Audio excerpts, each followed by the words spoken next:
Shalom. Syukur kepada Tuhan yang senantiasa memperkenankan kita menikmati kasih dan cintanya di dalam menjalani kehidupan.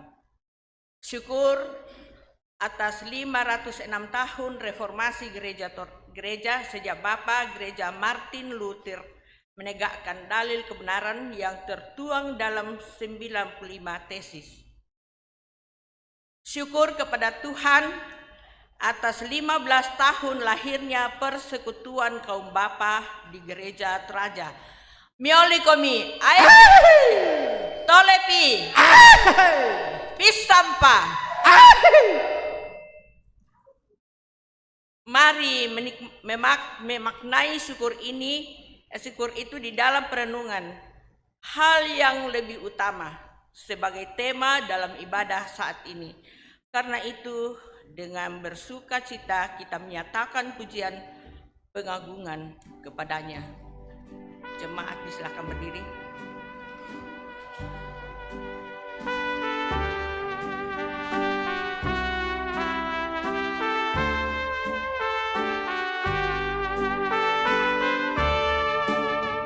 Allah hadir bagi kita dan hendak memberi melimpah tanpa saronya bagai hujan yang lebat.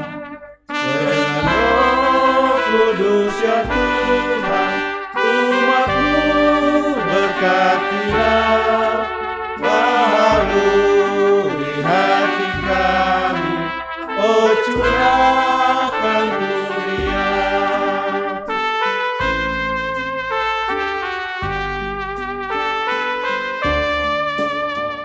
Allah hadir, sungguh hadir di jemaat yang kudus. Dia kasih kurnianya menyegarkan kita terus. Dengan Roh Kudus ya Tuhan, umat-Mu berkatilah, baharui hati kami, oh curahkan dunia.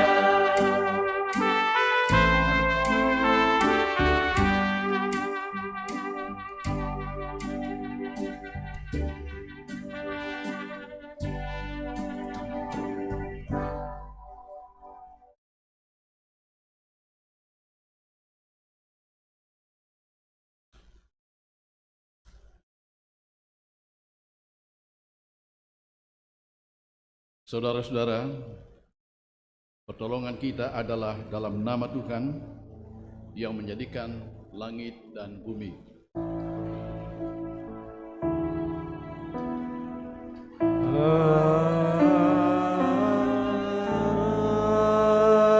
Amin. Salam kasih dan damai sejahtera bagi kamu sekalian. Salam bagimu juga. Salam PKB. Tolebi. Pisan Pak. Mantap. Mantap PKB. Silakan duduk.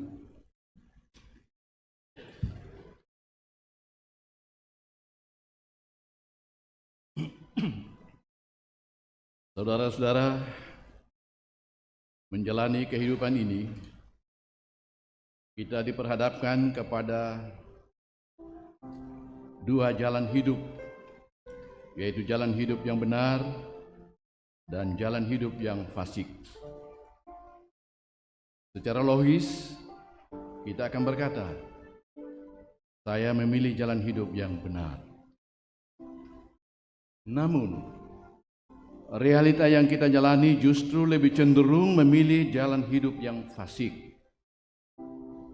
Kita banyak membuang waktu mengejar dan mengerjakan hal-hal yang sepele, sekalipun menyenangkan ego kita. Sementara kita lupa menyediakan waktu, tenaga, dan seluruh kehidupan kita mengerjakan hal-hal yang lebih utama, Bukankah ini menyakiti dan mendukakan Tuhan? Karena itu, melalui waktu yang Tuhan masih sediakan, mari kita datang kepada Tuhan, mengaku dosa di dalam kesungguhan, penyesalan, dan pertobatan.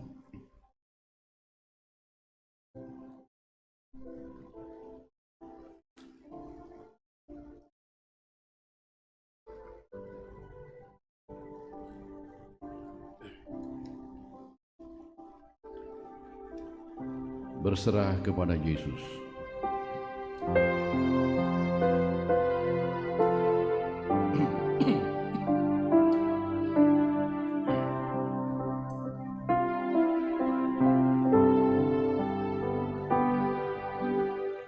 Berserah kepada Yesus, tubuh, roh, dan jiwaku. Kasihiku percaya, ku ikuti Dia terus. Aku berserah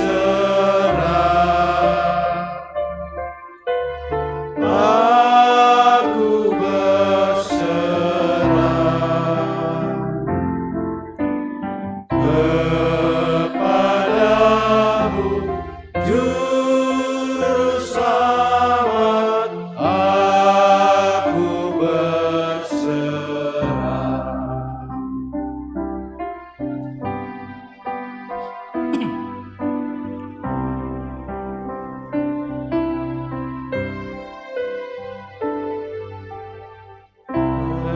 Berserah kepada Yesus, di kakinya ku sujud. Hikmat dunia ku tinggalkan, Tuhan terima anakku. Aku berserah. Aku berserah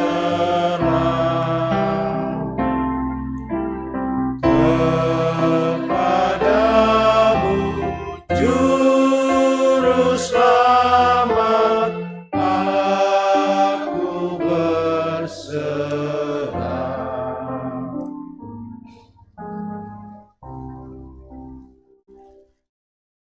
Kepada kamu sekalian yang duduk dengan penuh penyesalan akan dosa-dosanya,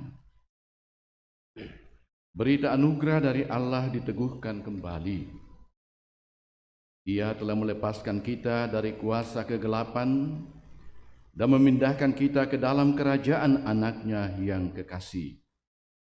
Di dalam Dia, kita memiliki penebusan kita, yaitu pengampunan. Aku mengasihi Tuhan Yesus yang tersalib bagiku.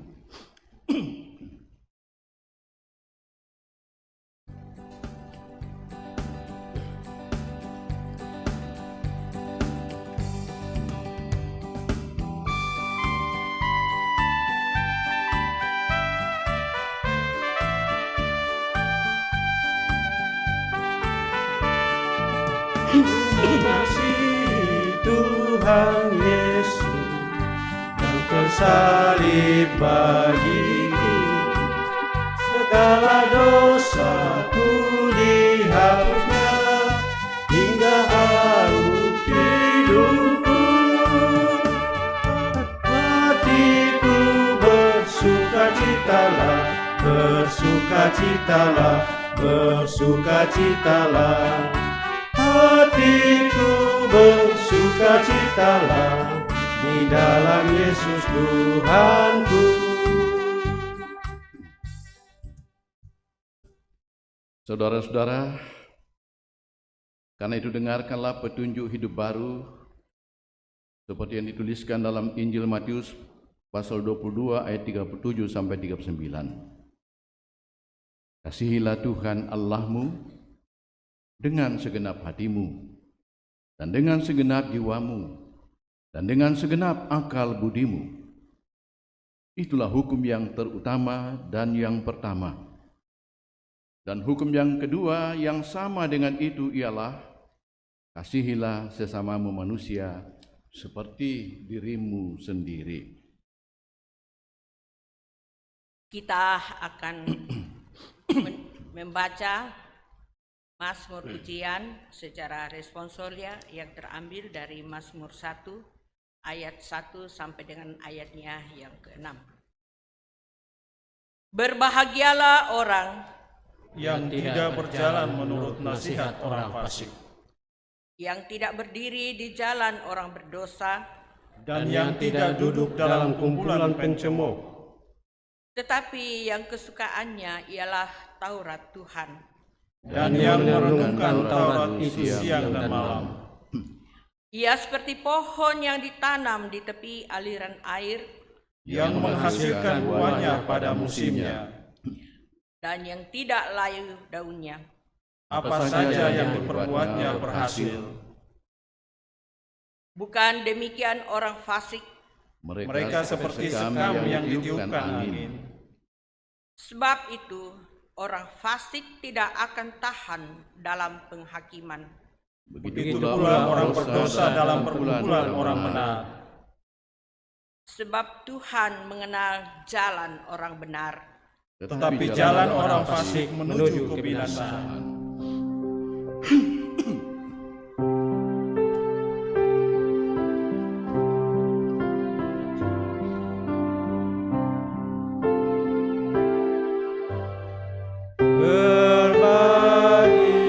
Berbahagialah yang di jalannya, tak ikut orang fasik dunia.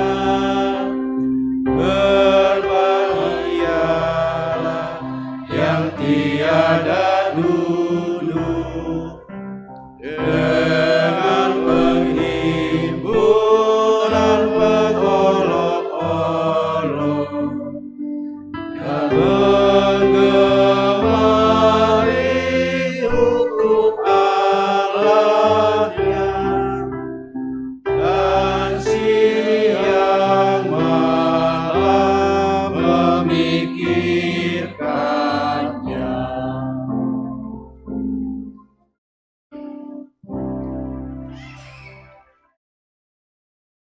Jemaat yang dikasihi Tuhan, kita akan membaca firman Tuhan, merenungkan, menghayatinya. Untuk itu sebelum kita membaca firman Tuhan, kita siapkan bahan bacaan firman Tuhan. Hari ini diambil dari Ulangan pasal 34 ayat 1 sampai dengan ayat yang ke-12. Bacaan kedua dari 1 Tesalonika pasal 2 ayat 1 sampai dengan ayat yang ke-12. Dan bacaan dari Injil Matius pasal 22 ayat 34 sampai dengan ayat yang ke-46 sebagai bahan utama penekanan khotbah pada minggu ini. Mari kita mohon pertolongan Tuhan. Kalau kita sudah siapkan, kita berdoa. Kemuliaan hanya kepadamu Tuhan. Puji-pujian dan hormat diangkat dan dipersembahkan di hadapan kekudusan-Mu. Kami bersyukur oleh kasih karunia-Mu Tuhan telah menuntun kami dari tempat kediaman kami masing-masing hadir dalam rumah-Mu yang kudus di sini. Memuliakan-Mu serta hendak mendengarkan pelayanan pemberitaan firman Tuhan. Ya Tuhan, tolonglah kami dengan kuat kuasa Roh Kudus-Mu untuk dapat membaca, merenungkan atau menghayati segala kebenaran firman Tuhan. dan arahkan hidup kami untuk melakukan firman-Mu seturut dengan kehendak-Mu. Sehingga hidup kami benar-benar menjadi hidup yang dipersembahkan bagi kemuliaan nama Tuhan. Ini kami Tuhan yang datang di hadapan-Mu. Bersabdalah, kami mendengarkan. Amin. Pembacaan firman Tuhan yang pertama terambil dari Ulangan 34 ayat pertama sampai dengan ayatnya yang ke-12. Oleh Lembaga Alkitab Indonesia diberi judul Kematian Musa. Kemudian naiklah Musa dari dataran Moab ke atas gunung Nebo, yakni ke atas puncak Pisgah yang di tentangan Yeriko. Lalu Tuhan memperlihatkan kepadanya seluruh negeri itu, daerah Gilead sampai ke kota Dan, seluruh Naftali, tanah Efraim dan Manasye, seluruh tanah Yehuda sampai ke laut sebelah barat, tanah Negeb dan lembah Yordan, lembah Yeriko, kota pohon korma itu sampai Soar. Dan berfirmanlah Tuhan kepadanya, inilah negeri yang kujanjikan dengan sumpah kepada Abraham, Ishak dan Yakub. Demikian kepada keturunanmu lah akan kuberikan negeri itu. Aku mengizinkan engkau melihatnya dengan matamu sendiri, tetapi engkau tidak akan menyeberang ke sana. Lalu matilah Musa, hamba Tuhan itu, di sana di tanah Moab sesuai dengan firman Tuhan. Dan dikuburkannya lah dia di suatu lembah di tanah Moab di tentangan Bet Peor, dan tidak ada orang yang tahu kuburnya sampai hari ini. Musa berumur 120 tahun ketika ia mati. Matanya belum kabur dan kekuatannya belum hilang. Orang Israel menangisi Musa di dataran Moab 30 hari lamanya. Maka berakhirlah hari-hari tangis perkabungan karena Musa itu. Dan Yosua bin Nun penuh dengan roh kebijaksanaan, sebab Musa telah meletakkan tangannya ke atasnya. Sebab itu orang Israel mendengarkan dia dan melakukan seperti yang diperintahkan Tuhan kepada Musa. Seperti Musa yang dikenal Tuhan dengan berhadapan muka, tidak ada lagi nabi yang bangkit di antara orang Israel dalam hal segala tanda dan mujizat yang dilakukannya atas perintah Tuhan di tanah Mesir terhadap Firaun dan terhadap semua pegawainya dan seluruh negerinya, dan dalam segala perbuatan kekuasaan dan segala kedahsyatannya yang besar yang dilakukan Musa di depan seluruh orang Israel. Demikian sabda Tuhan. Pembacaan kedua diambil dari 1 Tesalonika 2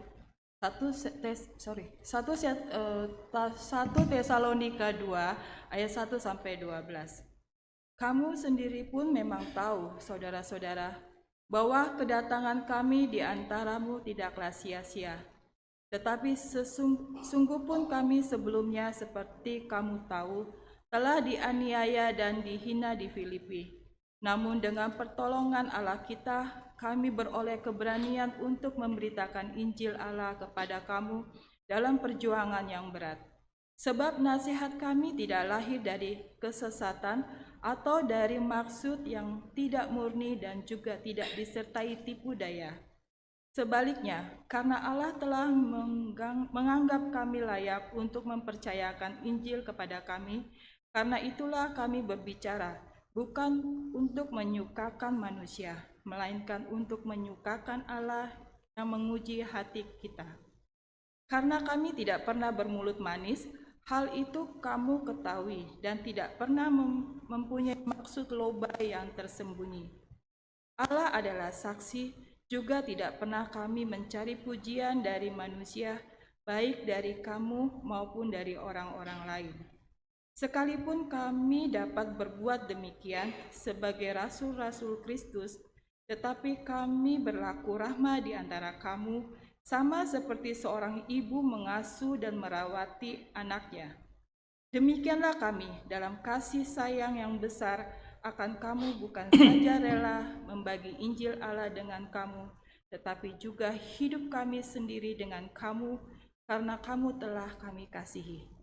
Sebab kamu masih ingat, saudara-saudara, akan usaha dan jerih lelah kami, sementara kami bekerja siang malam, supaya jangan menjadi beban bagi siapapun juga di antara kamu. Kami memberitakan Injil Allah kepada kamu. Kamu adalah saksi, demikian juga Allah, betapa saleh, adil, dan tak bercacatnya kami berlaku di antara kamu yang percaya. Kamu tahu betapa kami seperti bapa terhadap anak-anaknya telah menasihati kamu dan menguatkan hatimu seorang demi seorang, dan meminta dengan sangat supaya kamu hidup sesuai dengan kehendak Allah yang memanggil kamu ke dalam kerajaan dan kemuliaannya. Demikianlah firman Tuhan.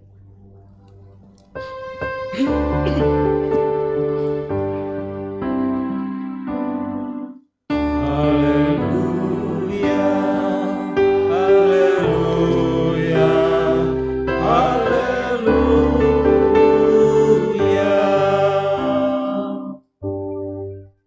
Mari berdiri bersama. Bacaan Injil dari Injil Matius pasal 22 ayat yang ke-34 sampai dengan ayat yang ke-46 tentang hukum yang terutama. Ketika orang-orang Farisi mendengar bahwa Yesus telah membuat orang-orang Saduki itu bungkam, berkumpullah mereka, dan seorang dari mereka, seorang ahli Taurat, bertanya untuk mencobai dia, "Guru, perintah manakah yang terutama dalam Taurat?" Jawab Yesus kepadanya, "Kasihilah Tuhan Allahmu dengan segenap hatimu, dengan segenap jiwamu, dan dengan segenap akal budimu. Itulah perintah yang terutama dan yang pertama. Perintah yang kedua yang sama dengan itu ialah, kasihilah sesama manusia seperti dirimu sendiri. Pada kedua perintah inilah tergantung seluruh hukum Taurat dan kitab para nabi." Ketika orang-orang Farisi sedang berkumpul, Yesus bertanya kepada mereka, "Apakah pendapatmu tentang Mesias? Anak siapakah dia?" Kata mereka kepadanya, "Anak Daud." Katanya kepada mereka, "Jika demikian, bagaimanakah Daud oleh pimpinan roh dapat menyebut dia tuannya ketika ia berkata, 'Tuhan telah berfirman kepada Tuanku, duduklah di sebelah kananku sampai musuh-musuhmu kutaruh di bawah kakimu.' Jadi, jika Daud menyebut dia Tuan, bagaimana mungkin ia anaknya pula?" Tidak ada seorang pun yang dapat menjawabnya, dan sejak hari itu tidak seorang pun berani lagi menanyakan sesuatu kepadanya. Demikian bacaan kita dari firman Tuhan. Kurde Sumangga Puang.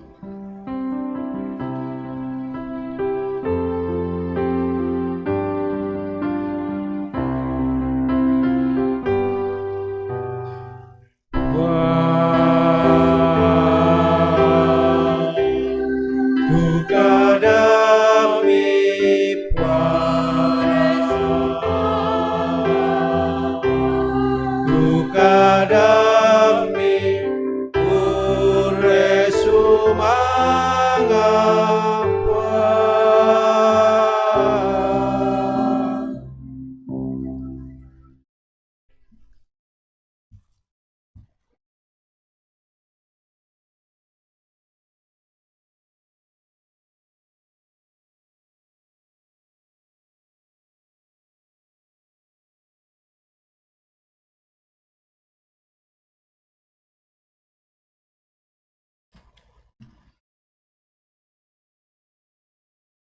Saudara-saudara jemaat yang kekasih dalam Tuhan, Shalom.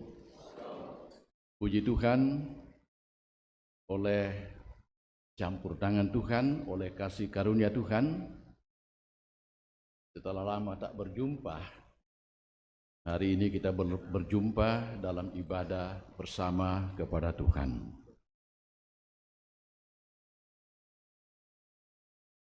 Kita hendak bersama-sama merenungkan firman Tuhan dari bacaan tadi yang dirangkum dalam satu tema, hal yang lebih utama. Hal yang lebih utama. Kalau kepada kita ditanyakan, apa saja yang menjadi hal yang paling utama dalam kehidupan kita?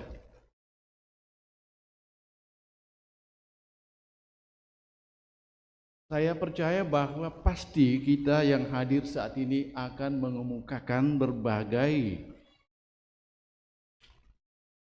dasar-dasar kita untuk menyebutkan apa yang paling utama dalam kebutuhan kita. Apa yang paling utama dalam kehidupan kita sebagai keluarga? Apa yang paling utama bagi kita dalam kehidupan kita sebagai satu persekutuan keluarga umat Tuhan di Jemaat Keramat di sini? Atau apa yang paling utama bagi dua pasangan calon suami istri atau suami dan istri dalam kehidupan bersama sebagai keluarga?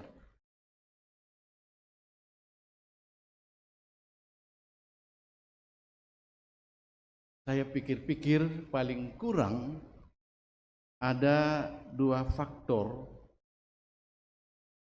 yang menjadi kebutuhan dalam meraih yang paling utama dalam kehidupan kita. Minta maaf, saya minum teh manis dulu, agak drop sedikit ini.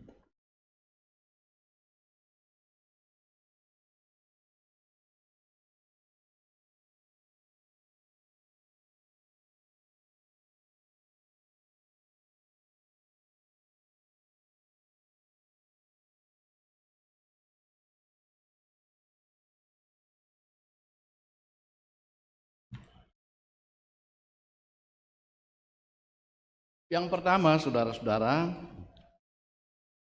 mudah-mudahan kita semua sepakat, yaitu faktor kebutuhan. Hal yang paling dibutuhkan biasanya itu yang paling diutamakan.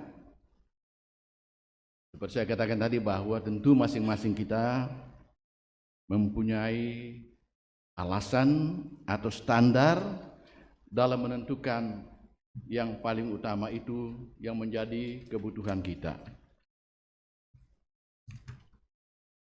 Kalau kita mengacu pada bacaan kita dari Mazmur, salah satu kebutuhan hidup yang disebutkan pemazmur di sini adalah tentang kebahagiaan hidup.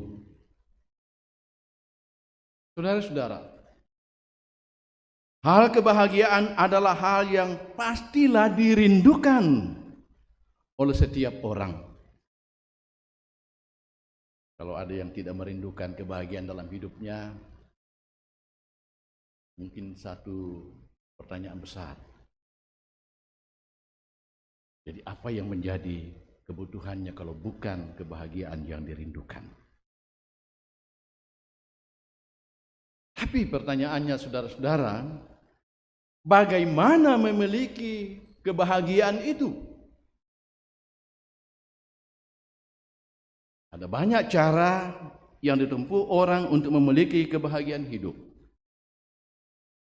Ada yang menempuh jalan mencari atau mengumpulkan harta benda sebanyak-banyaknya, karena berpikir penopang utama dari kebahagiaan hidup adalah harta benda.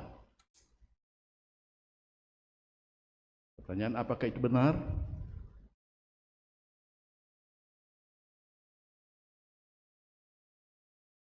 Karena realitanya banyak orang, banyak keluarga yang hidup bergelimang harta, tapi ternyata mereka tidak menikmati kebahagiaan dalam hidup bersama. Malah tidak jarang harta benda mereka menjadi sumber pertengkaran keluarga, sumber ketidakbahagiaan. Bukankah tidak sedikit keluarga yang justru hancur karena lebih mengutamakan harta benda mereka daripada keutuhan keluarga? Saudara-saudara, harta benda memang kita butuhkan. Munafiklah kita kalau kita katakan saya tidak membutuhkan harta benda. Kita membutuhkan itu. Tetapi bukanlah hal yang paling utama penopang kebahagiaan hidup. Saudara-saudara, sumber kebahagiaan sejati adalah Tuhan. Dalam ajaran Gereja Toraja, dalam pengakuan Gereja Toraja dikatakan Allah adalah satu-satunya sumber kehidupan, berkat, dan kebahagiaan atau kebaikan. Itu sebabnya pemazmur menempatkan Tuhan sebagai yang lebih utama dan satu-satunya sumber kebahagiaan dengan mengatakan, berbahagialah orang yang tidak berjalan menurut ajakan orang fasik, yang tidak berdiri di jalan orang berdosa, yang tidak duduk di komplotan pencemooh, tetapi yang kesukaannya ialah Taurat Tuhan.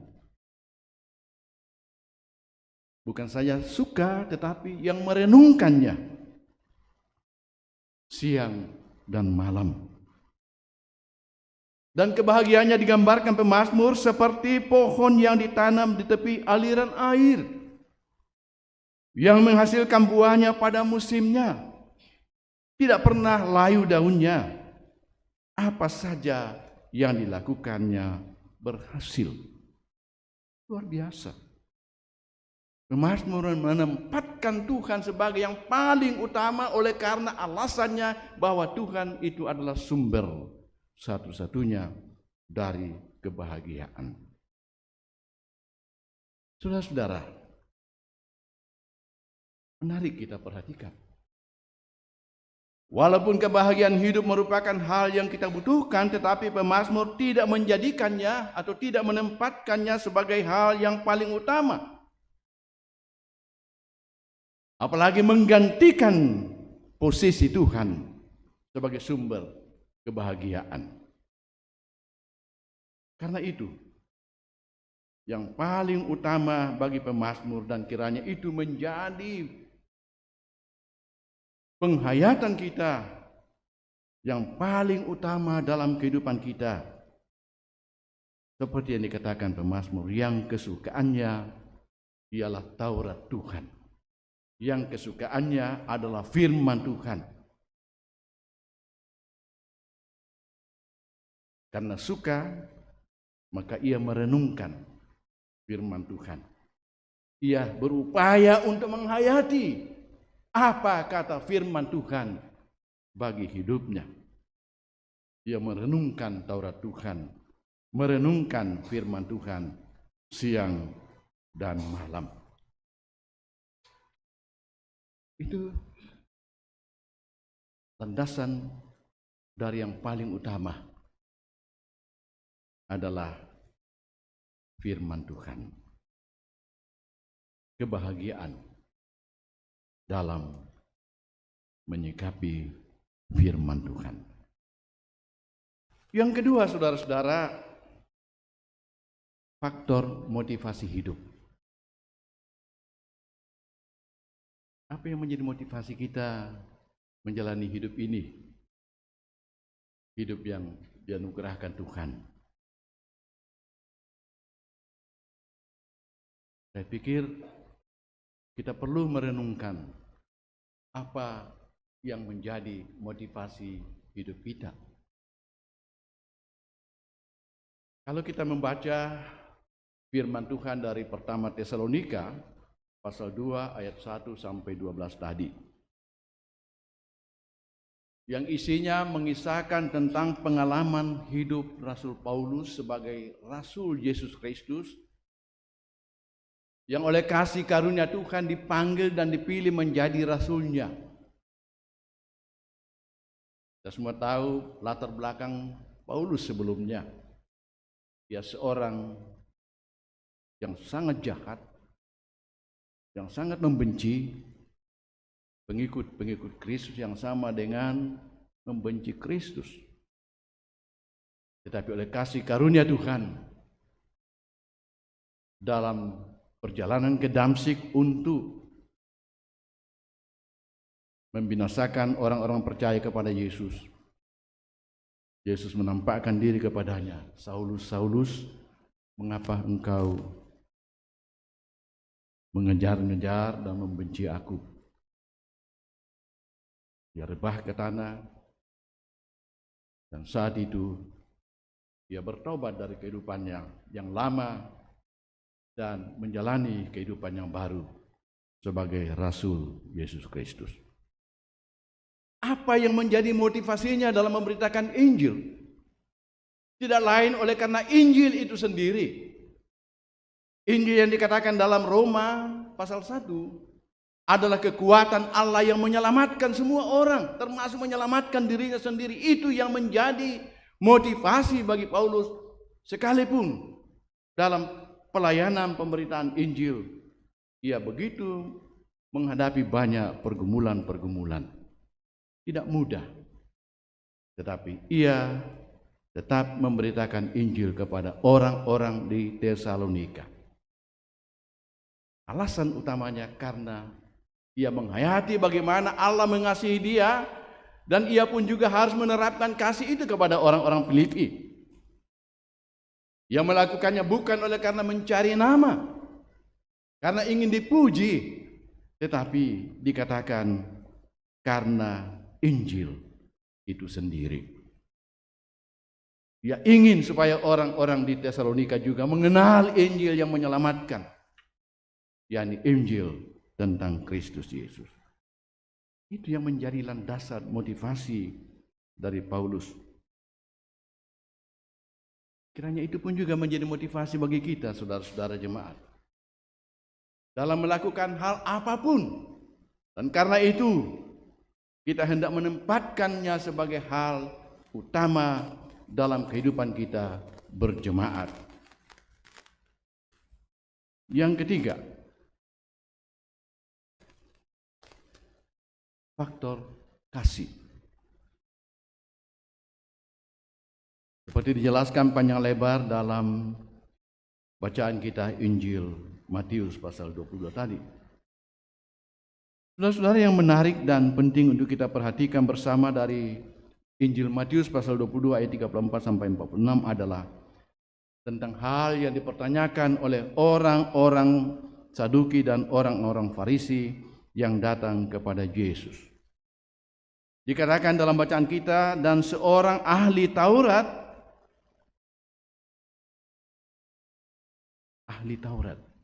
tahu tentang hukum-hukum Taurat, datang dan bertanya kepada Yesus. Bukan bertanya karena tidak tahu, tetapi bertanya oleh karena mau mencobai Yesus.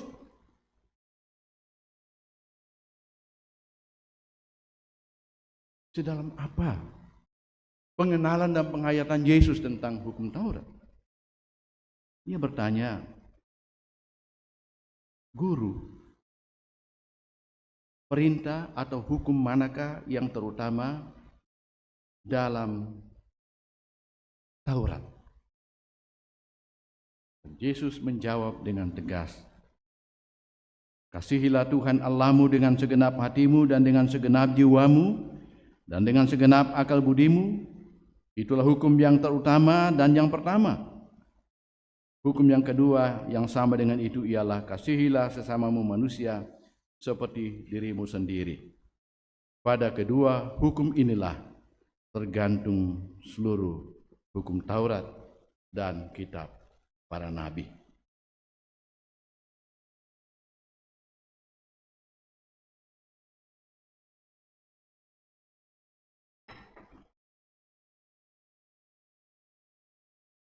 Jawaban Yesus ini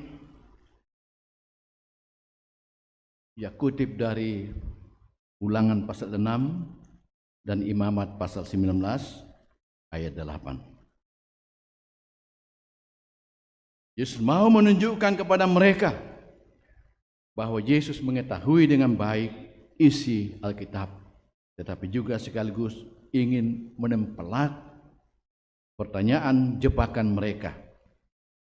Sudah tahu, nanya lagi. Saudara-saudara, bagi Yesus hal yang lebih utama dari hukum Taurat adalah kasih. Karena itu, praktek mengasihi Tuhan dan sesama memiliki bobot dan prioritas utama atau yang lebih utama dalam kehidupan setiap pengikut Kristus. Setiap orang yang percaya kepada Yesus, setiap orang yang sudah mengalami kasih karunia Allah di dalam Kristus. Mengapa? Karena kedua hukum ini memiliki hubungan yang erat. Bahwa mengasihi Tuhan itu mengambil bentuknya yang konkret dalam mengasihi sesama. Pertama Yohanes 4 ayat 20 sampai 21 katakan, jikalau seorang berkata, aku mengasihi Allah tetapi ia membenci saudaranya, ia adalah pendusta. Karena siapa yang tidak mengasihi saudaranya yang dilihatnya, tidak mungkin mengasihi Allah yang tidak dilihatnya. Saudara-saudara, inilah perintah yang kita terima dari Tuhan. Siapa yang mengasihi Allah, ia harus juga mengasihi saudaranya. Saudara-saudara, dalam Injil pasal 13 ayat 34, di situ Yesus menyebutkan kasih itu sebagai perintah yang baru. Pertanyaannya, apanya yang baru?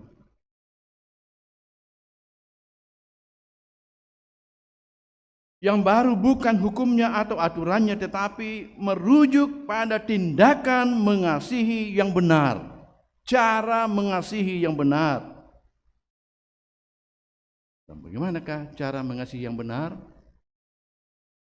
Firman Tuhan merujuk kepada tindakan Allah yang sudah dinyatakan di dalam Kristus Yesus Tuhan kita. Karena begitu besar kasih Allah akan dunia ini, akan saudara-saudara dan saya, sehingga ia sudah mengaruniakan anaknya yang tunggal, supaya setiap orang yang percaya kepadanya tidak binasa, melainkan beroleh hidup yang kekal. Kasih yang benar tidak membiarkan sesamanya binasa di dalam dosa, tetapi yang mengangkatnya dari lumpur dosa, seperti Allah sudah menyatakan kasih-Nya kepada kita. Karena itu penting untuk kita perhatikan penekanan Yesus tentang penerapan kasih kepada Tuhan dan sesama dengan segenap hati, dimaksudkan keseluruhan hati. Tidak terbagi dua, 50 untuk Tuhan, 50 untuk sesama. Tidak sedikit pun kita mengorupsi bagi kesenangan atau kepentingan diri sendiri, sekalipun hanya 1%.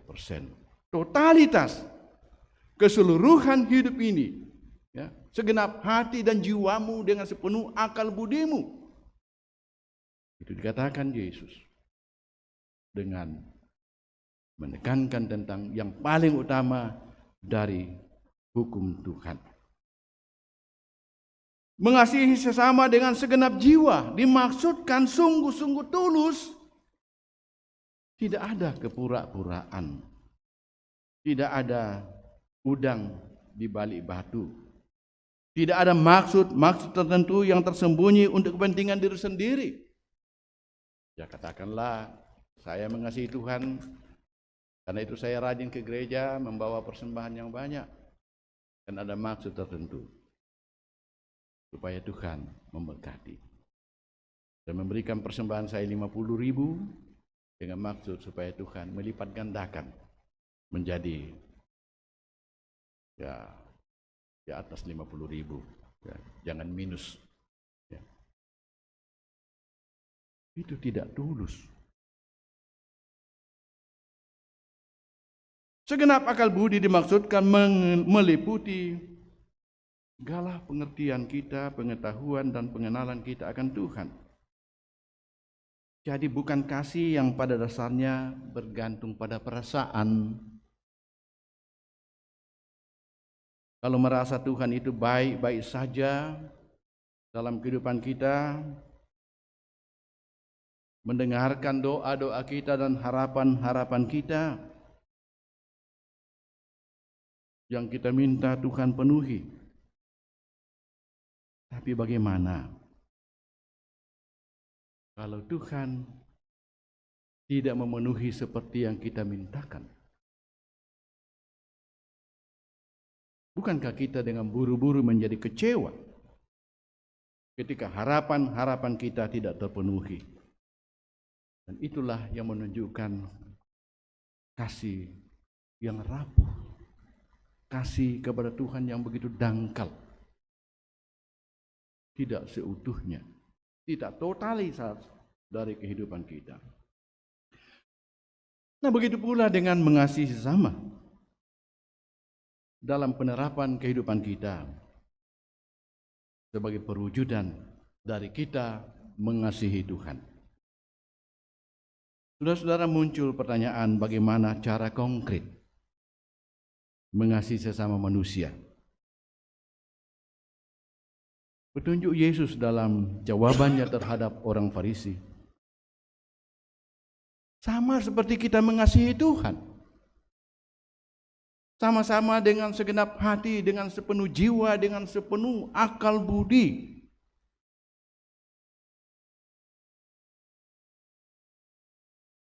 Artinya saudara-saudara,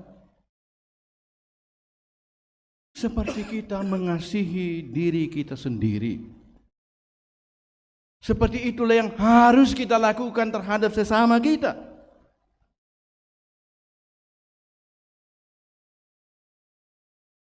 Kalau kita mengasihi diri kita,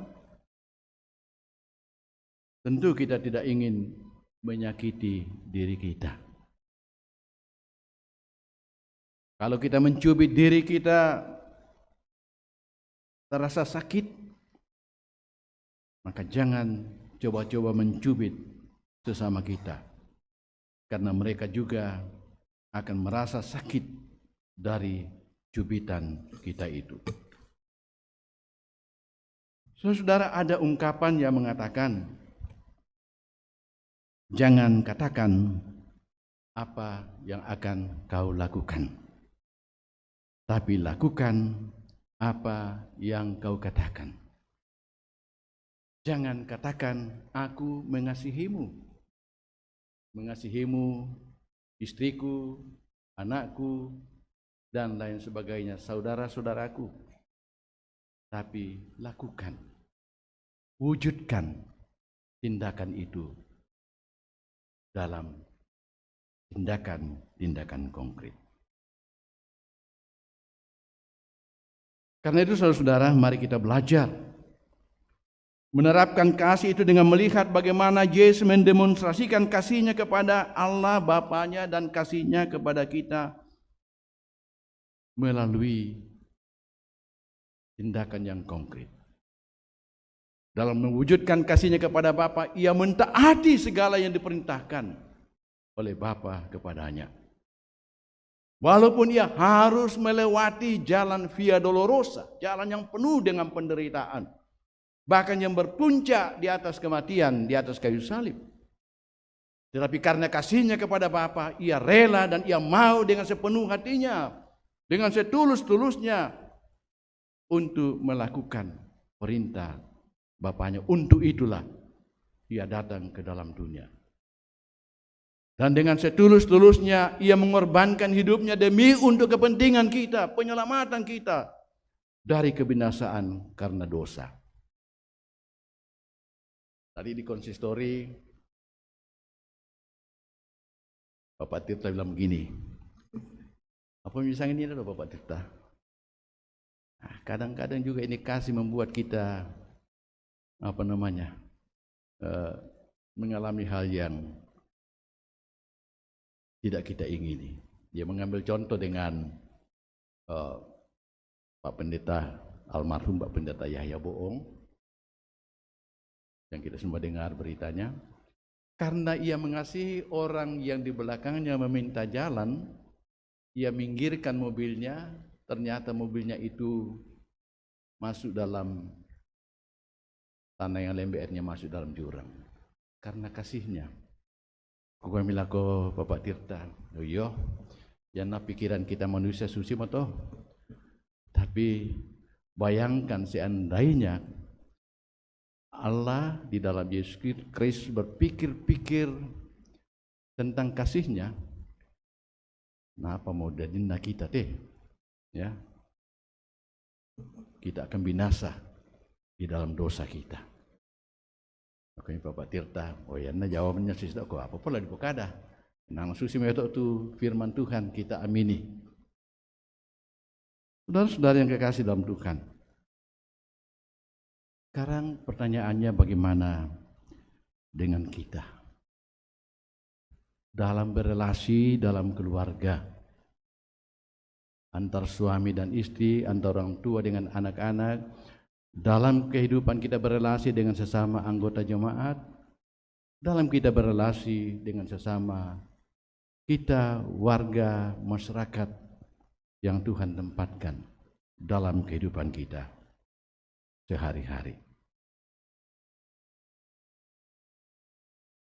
Sudahkah kita menjadikan hal kasih itu sebagai yang paling utama dalam kita membangun relasi persekutuan dengan Allah dan relasi persekutuan dengan sesama kita? Sudahkah kita mengasihi Allah dengan sesama dengan sungguh-sungguh, dengan segenap hati, dengan segenap jiwa, dan dengan segenap akal budi? Ya, dengan totalitas hidup kita. Yang tahu jawabannya adalah kita masing-masing. Karena itu, mari kita senantiasa berdoa supaya Tuhan melalui terang firman-Nya dan kuasa Roh Kudus-Nya selalu menambahkan dengan berlimpah-limpah kasih dalam diri kita, baik kasih kepada Tuhan maupun kasih kepada sesama. Firman Tuhan katakan, karena di mana ada kasih, kesanalah Tuhan hadir dan mencurahkan segala berkat-Nya. Amin.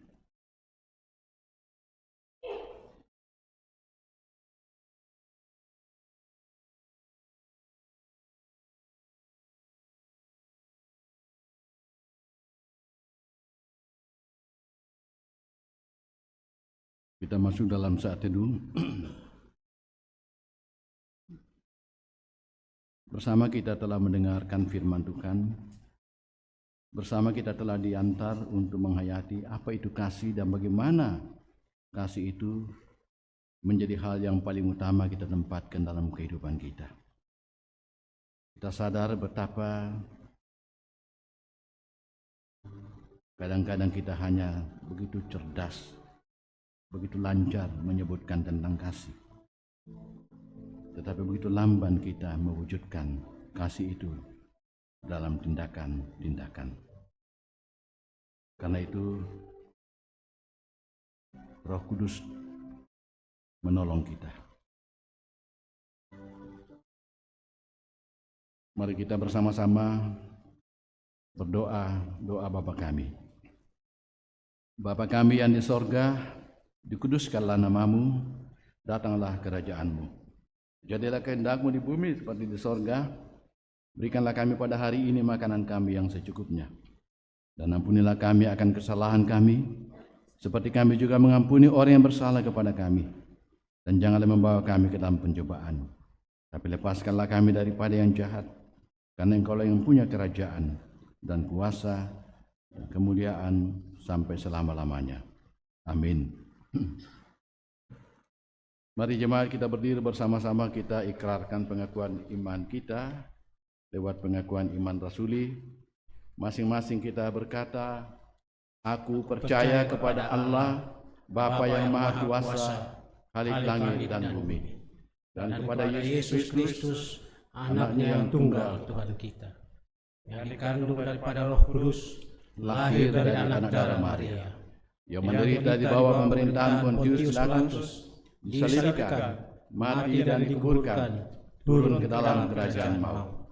Pada hari yang ketiga, bangkit pula dari antara orang mati, naik ke sorga, duduk sebelah kanan Allah, Bapa yang Maha Kuasa, dan akan datang dari sana untuk menghakimi orang yang hidup dan yang mati. Aku percaya kepada Roh Kudus, gereja yang kudus dan am, persekutuan orang kudus, pengampunan dosa, kebangkitan daging, dan hidup yang kekal. Amin.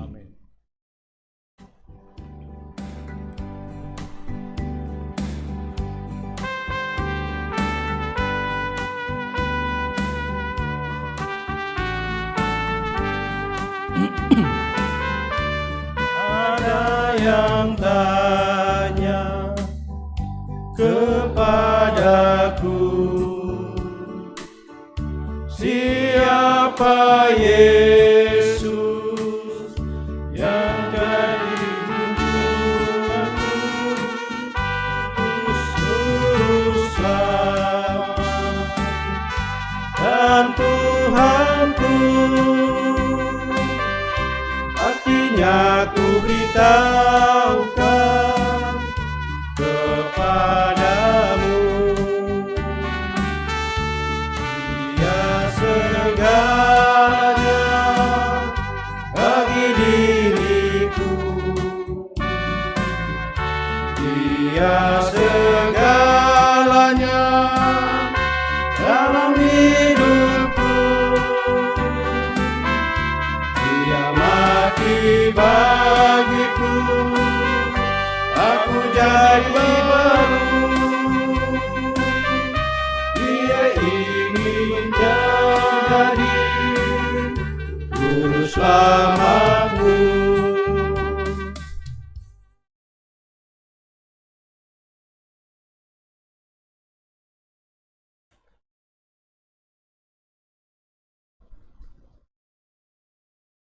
Tiba saatnya kita akan mengumpulkan persembahan syukur kita kepada Tuhan berdasarkan nats persembahan yang terambil dari 1 Tawarik 16 ayatnya yang ke-29. Berilah kepada Tuhan kemuliaan namanya, bawalah persembahan dan masuklah menghadap Dia. Sujudlah menyembah kepada Tuhan dengan berhiaskan kekudusan. Amin. Sambil mengangkat pujian, Tuhan betapa banyaknya.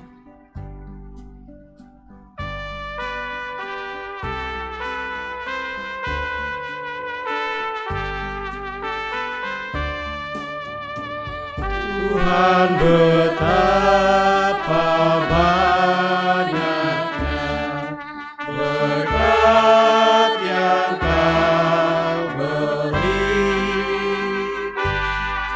beristimewa rahmat-Mu dari hidup abadi. Terima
tiap hari rahmat-Mu tiada putusnya. Hendak ku puji nama-Mu tetap selamanya.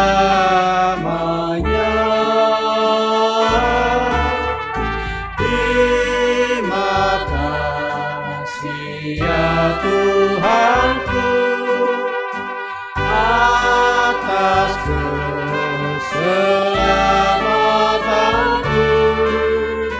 Padaku telah Kau beri hidup bahagia abadi.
Hari ini pembukaan Minggu Kaum Bapa Gereja Toraja PKB.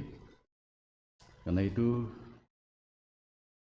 semua PKB berdiri, kita semua berdiri menyanyikan himne PKBGT, Persekutuan Kaum Bapa Gereja Toraja.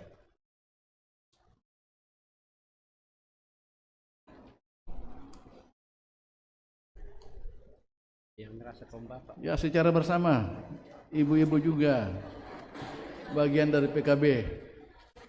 Kita nyanyikan himne PKB, mari mengasihi dengan perbuatan.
Ya, kalau ada simbolisasi HUT PKB, silakan ibu-ibu duduk, Bapak-bapak tetap berdiri. Ada? Kalau tidak ada, oh ada.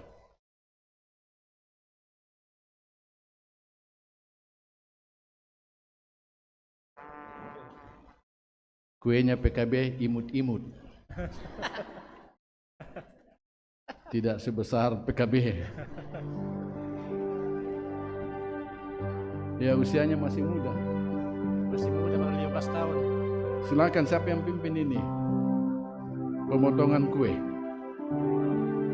Semua penyanyi, Pak Pendeta.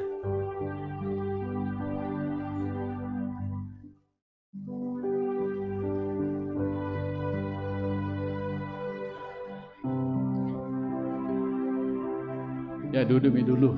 PKB, nanti sebentar baru nyanyi mars. Iya, dalam rangka memperingati Minggu PKB, kita akan memotong kue PKB.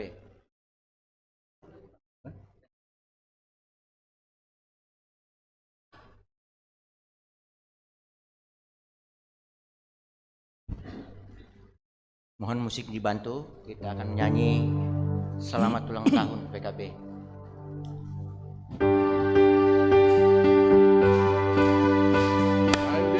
Setelah menyanyi ulang tahun, saya mohon satu orang sesepuh, siapa yang merasa sesepuh PKB, untuk tampil ke depan memotong kue ulang tahun.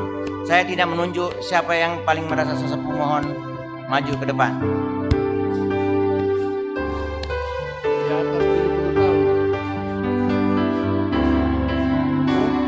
Selamat ulang tahun kami ucapkan. PKB. Yang paling tua? Selamat panjang kita akan mohon 3 orang sesepuh.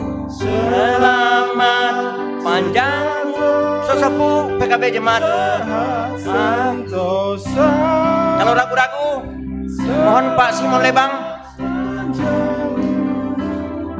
dan bahagia Bapak Rokson Karangan. Happy birthday to you. Happy birthday to. Satu orang lagi. Happy birthday, happy birthday, happy birthday to you. Sekali lagi, selamat ulang tahun. Selamat ulang tahun kami ucapkan. Selamat Satu PKB yang paling muda. kita akan doakan. Selamat sejahtera, sehat sentosa. Selamat panjang umur dan bahagia. Salam PKB. Potong kuenya.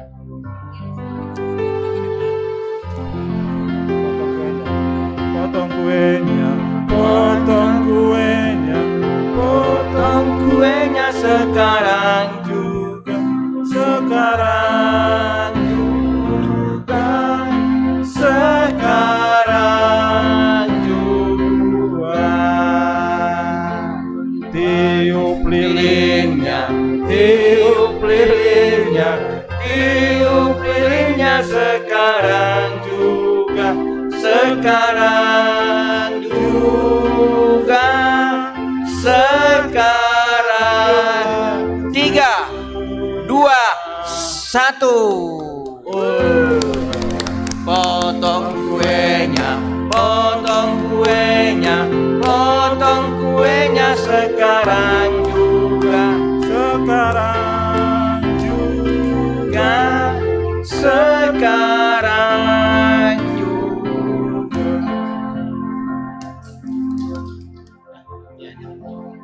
Mohon kuenya dipotong dan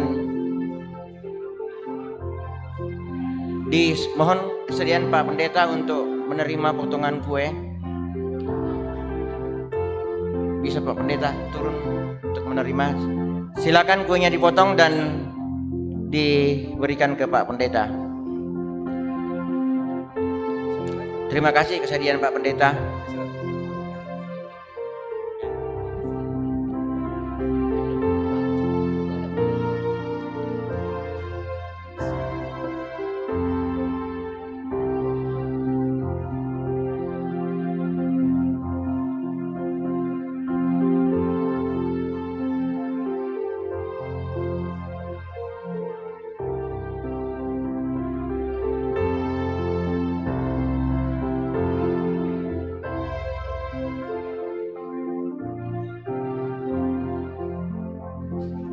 Dokumentasi. Terima kasih.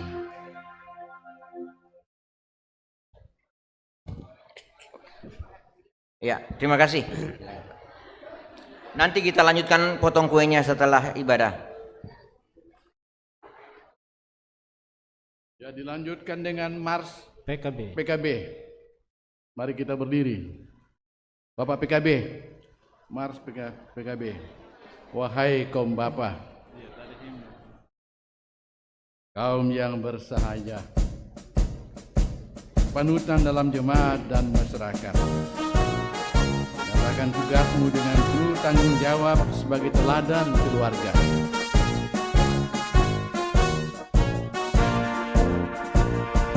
Wahai kaum Bapa, kaum yang bersahaja, panutan dalam jemaat dan masyarakat, nyatakan tugasmu dengan penuh tanggung jawab sebagai teladan keluarga. Angkat tugas pelayanan dengan sungguh-sungguh, baktikan diri di dalam iman dan dalam perbuatan. Di dalam wadah PKBGT, persekutuan kaum Bapa Gereja Toraja, mari kita bersama dengan tulus giat berkarya, menyatakan ibadah, membina keluarga, wujudkan tripanggilan gereja, dan majulah jayalah. Hidup PKB. Tolebi. Pisan Pak. Terima kasih, selamat ulang tahun Persekutuan Kaum Bapa Gereja Toraja. Tuhan memberkati dalam pelayanan. Ada paduan suara jemaat, diberi kesempatan.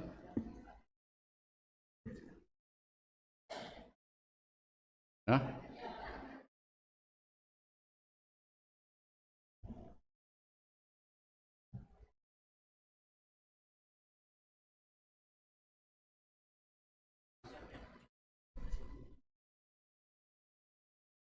Rupanya ini paduan suara jemaat Keramat Jadul.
Terima kasih paduan suara Jemaat Keramat.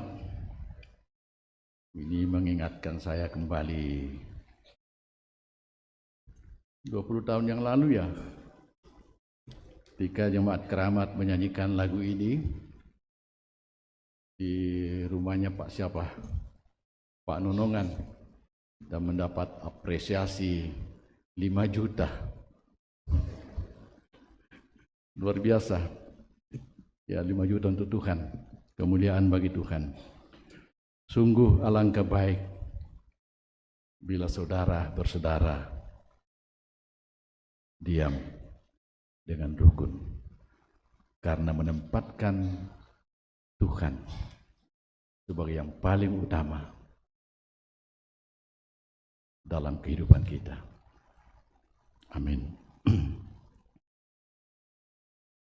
Kita masuk dalam doa syafaat. Dalam doa syafaat ini kita akan mendukung bersama-sama beberapa saudara-saudara kita yang dalam perawatan. Saya sebutkan Ibu Elizabeth Tosingke, Bapak Yakob Banne, Nyonya Adriana Rora, Hans Tandung,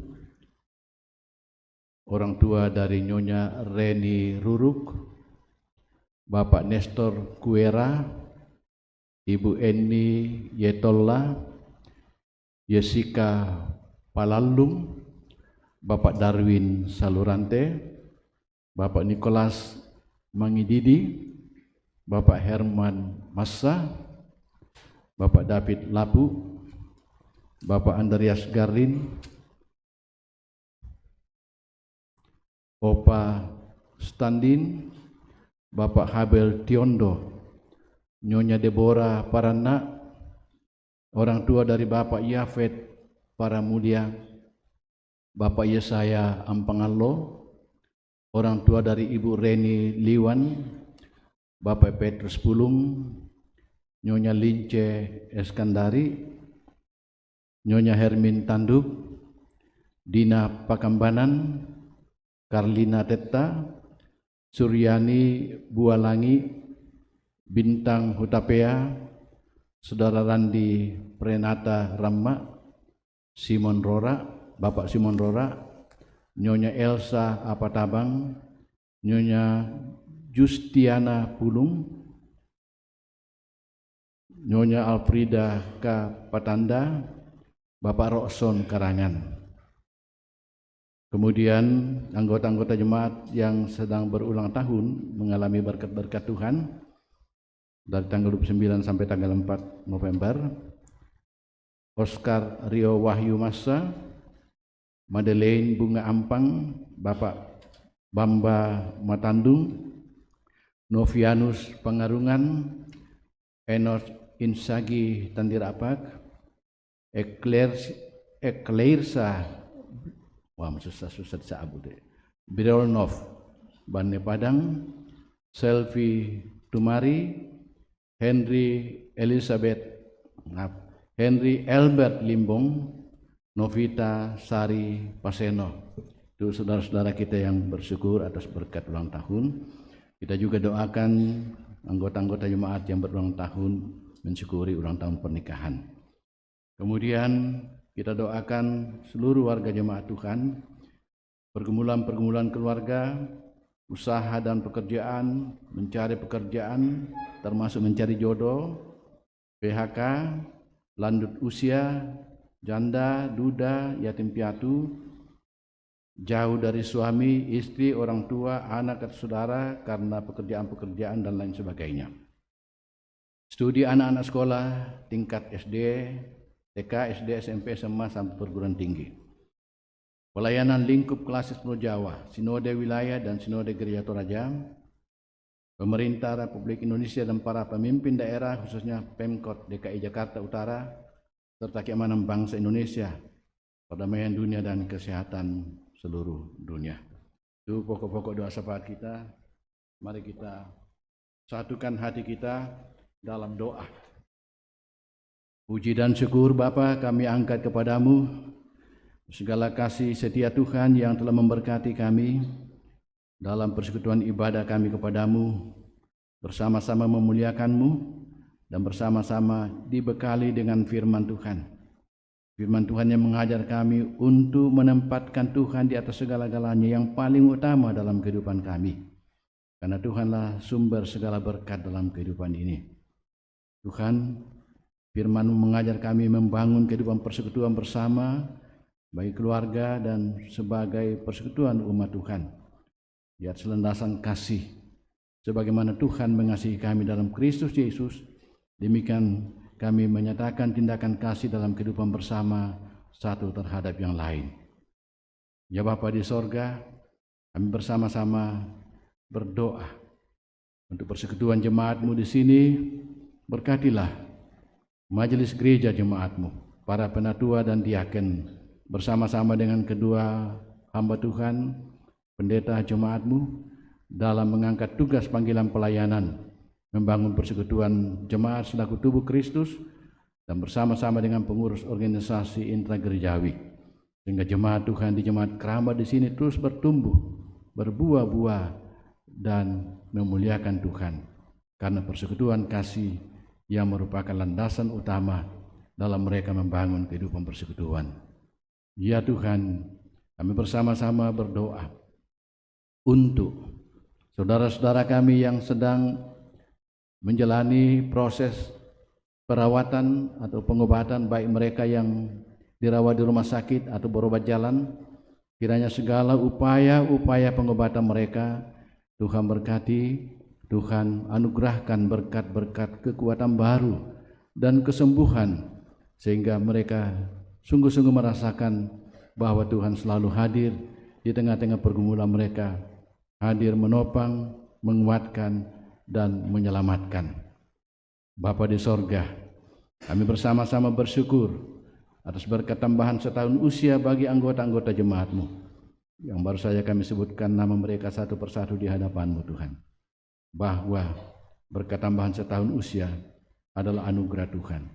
Juga persekutuan kaum Bapa Gereja Toraja yang berulang tahun, kiranya bersama-sama dengan jemaat-Mu yang mensyukuri berkat tambahan setahun, semakin disemangati dalam melayani Tuhan, dalam membangun kehidupan persekutuan sebagai tubuh Kristus di atas dasar kasih yang kokoh, kasih Tuhan di dalam Kristus Yesus Tuhan kami. Berkati jemaat-Mu, anggota-anggota jemaat yang juga mensyukuri berkat tambahan ulang tahun pernikahan mereka, kiranya sukacita dan damai sejahtera-Mu selalu melingkupi kehidupan keluarga jemaat-Mu yang berulang tahun. Bapa di sorga, kami bersama-sama berdoa, berkati segenap warga jemaat-Mu di jemaat Keramat di sini, dalam rumah tangga, dalam pekerjaan-pekerjaan mereka, selalu ada berkat damai sejahtera satu terhadap yang lain.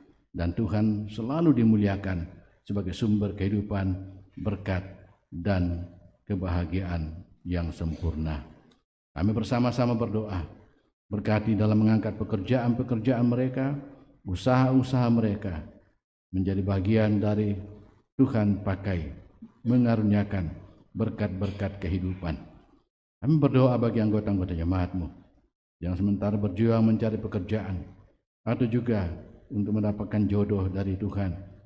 Kiranya Tuhan akan memberkati dan mewujudkan cita-cita mereka dalam bekerja dan memuliakan Tuhan. Kami berdoa Tuhan bagi saudara-saudara kami yang mungkin bergumul karena harus mengalami pemutusan hubungan kerja. Tuhan, di tengah-tengah berbagai kesulitan ekonomi ini, Tuhan tetap menopang saudara-saudara kami yang bergumul karena kehilangan pekerjaan.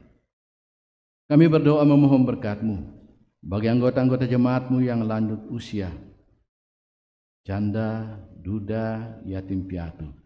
Tuhanlah yang selalu menjadi penopang kehidupan mereka. Mereka tetap kuat dalam menjalani hidup. Anugerah Tuhan dalam terang pengharapan kepada-Mu. Kami berdoa bagi saudara-saudara kami yang mungkin karena tugas dan pekerjaan, jauh dari suami, jauh dari istri, jauh dari orang tua, jauh dari anak dan saudara-saudara. Tuhan kiranya selalu hadir mendampingi saudara-saudara kami dengan kuat kuasa Roh Kudus dan dengan terang firman-Mu. Kami berdoa memohon berkat-Mu bagi anak-anak kami yang menuntut ilmu, baik dari tingkat SD, tingkat TK, SD, SMP, SMA sampai perguruan tinggi. Kiranya dengan campur tangan Tuhan, anak-anakmu terus berjuang dan berhasil karena Tuhan yang menjadi penolongnya. Kami berdoa Tuhan, untuk pelayanan gerejamu, pelayanan jemaat keramat, pelayanan jemaat-jemaat dalam lingkup Klasis Pulau Jawa, Sinode Wilayah, dan Sinode Gereja Toraja. Tuhan adalah pemilik gerejamu, karena itu berkatilah gereja-gereja Tuhan dalam mengangkat pelayanan-pelayanan memberitakan Injil damai sejahtera bagi dunia ini. Kami berdoa Tuhan untuk pemerintah kami. Tuhan berkati pemerintah kami dalam memimpin bangsa ini. Pemimpin daerah, khususnya pemerintah Kota DKI Jakarta. Tuhan berkati. Demikian juga keamanan bangsa ini. Tuhan berkati dalam menghadapi proses politik ke depan, pemilihan presiden dan wakil presiden, calon-calon legislatif. Tuhan berkati. Tuhan mengaruniakan kepada bangsa ini pemimpin yang Tuhan berkati, yang memimpin bangsa ini dalam terang kebenaran, ketulusan untuk kemajuan dan kesejahteraan bangsa ini Tuhan. Bapa di sorga, inilah doa kami bersama-sama, doa dan syukur kami. Kiranya Tuhan berkenan, karena semuanya kami mohon dalam nama Tuhan Yesus Tuhan dan Juru Selamat kami. Amin.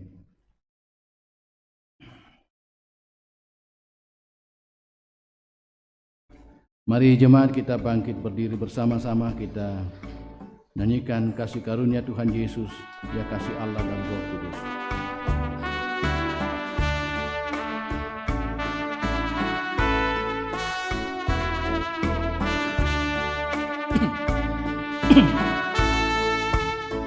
Kasih karunia Tuhan Yesus, ya kasih Allah dan Roh Kudus beserta kita sampai selamanya.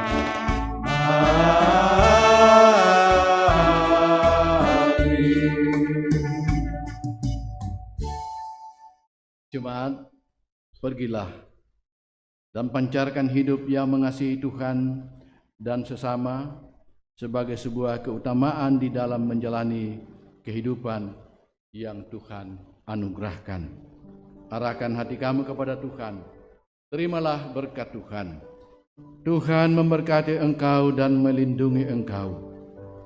Tuhan menyinari engkau dengan wajah-Nya dan memberi engkau kasih karunia. Tuhan menghadapkan wajah-Nya kepadamu dan memberi engkau damai sejahtera.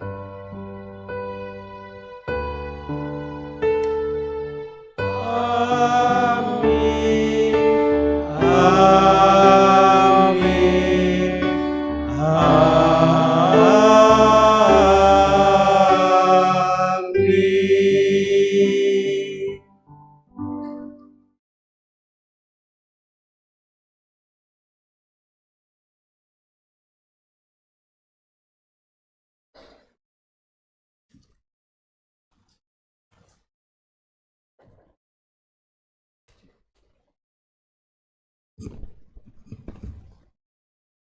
Shalom.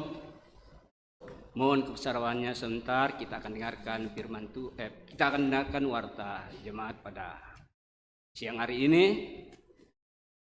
Majelis jemaat mengucapkan selamat hari Minggu dan selamat kepada seluruh warga jemaat yang mengalami persekutuan dengan Tuhan dalam ibadah hari Minggu saat ini. Jika ada anggota jemaat yang membutuhkan pelayanan, dapat menghubungi tata usaha atau majelis gereja. Bersyukur kepada Tuhan yang telah mengutus hambanya Bapak Pendeta Martin Manguling yang telah melayani ibadah hari Minggu. Terima kasih Pak Manguling. Komisi PWG, kelas katekisasi dilaksanakan setiap hari Minggu jam 11 sesudah ibadah jam 9. Diharapkan untuk peserta katekisasi mengikuti pelajaran tersebut. Pemberkatan perkawinan. Jika tidak ada keberatan yang sah, maka dilaksanakan pemberkatan perkawinan saudara Nathaniel Christian Susanto Putra dengan saudari Helda Celia Kasiaheng yang akan dilaksanakan pada hari ini 29 Oktober 2023 pada pukul 12.30 waktu Indonesia Barat di gereja di sini. Panitia HRG tahun 2023 hari Natal dan Tahun Baru, aksi masak burak pada tanggal 5 November 2023. Penjualan kalender tahun 2024 pada bulan Desember 2023. Mohon dukungan dan partisipasi dari seluruh warga jemaat. Terima kasih, Tuhan memberkati. Komisi Pertifikasi. Berikut jadwal dan Komisi Pertifikasi Gereja Toraja. 1. 5 November 2023 sesudah ibadah pada jam 9 waktu Indonesia Barat, Bendahara PWGT. 2. 12 November 2023 sesudah ibadah pada jam 9 waktu Indonesia Barat untuk bendahara jemaat. Diharapkan bendahara-bendahara tersebut di atas memperhatikan tanggal yang sudah ditentukan. Ibadah PWGT di rumah Ibu Oktaria AS Parantian dan Ibu Norselinda Patongloan pada hari Sabtu tanggal 4 November 2023 jam 16. Alamat Jalan nomor 6 Pelayan Ibu Yosafina di Payung Ibu Prima Sola. Warta PPGT. Rapat anggota PPGT Jemaat Keramat akan dilaksanakan pada tanggal 18 sampai 19 November 2023 bertempat di ruang serbaguna Jemaat Keramat. Akan melakukan pencarian dana melalui penjualan Pak Pyong yang sedang berlangsung. Panitia pundi peruntukan pundi keempat 29 November 2023 untuk panitia rapat anggota PPGT. Tanggal 19 November 2023 untuk panitia HRG. 26 November 2023 untuk panitia HRG. Adapun ibadah keluarga tidak ada perubahan sesuai dengan jadwal yang tertulis.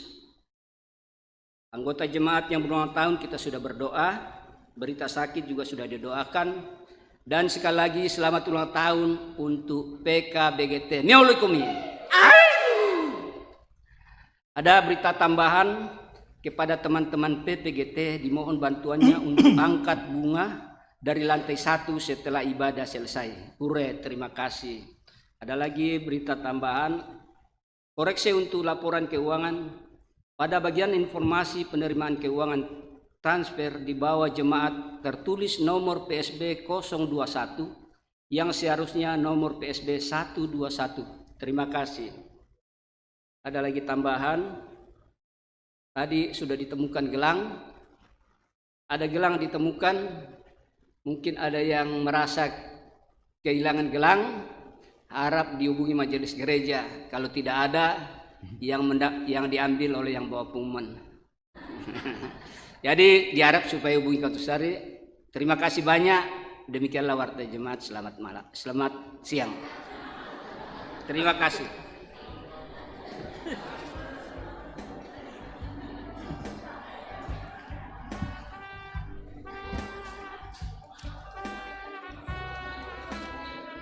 Disilahkan jemaat berdiri, kita akan menutup ibadah kita. Kita atas satu pujian, ya Allah kasih-Mu besar.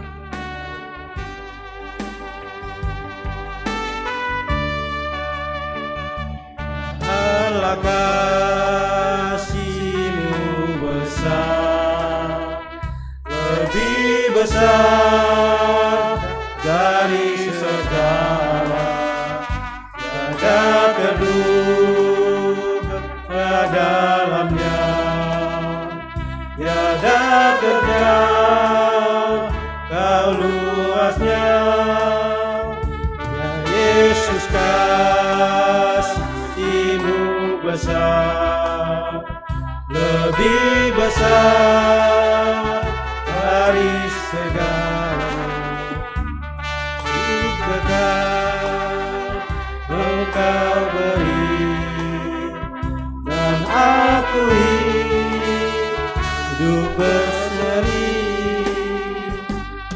Dalam doa aku bersyukur atas limpah kasih-Mu.